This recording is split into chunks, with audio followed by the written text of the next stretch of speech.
the gentleman that sent me a message and asked if I could show how to remove and install the visor.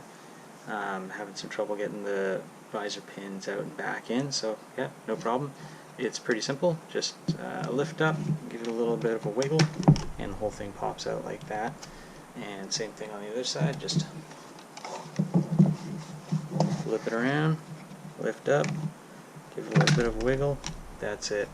Now maybe if you've not got this in the right spot, the mechanism is not going to lock in, because you notice these two offset pins here need to lock in here in order to provide the right action in the right position. So you're going to have to hold this up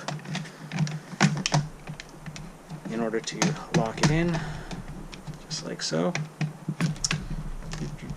And also you'll notice these two little gaffers here, these two little offset pins on the inside of the helmet. You can see I got little notches in them.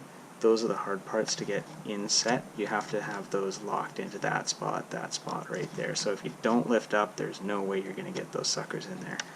And that's the trick. So basically I like to start at the top and have it kind of pushed in there, and then the whole thing kind of just clicks in from the back. So start at here and then work your way inwards.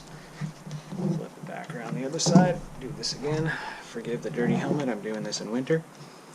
And same at this side, just make sure it's tilted all the way up. Get this sucker right about there is where it's supposed to be.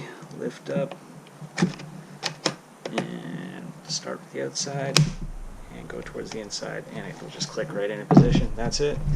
Easy peasy. Any other questions, let me know. Thanks guys.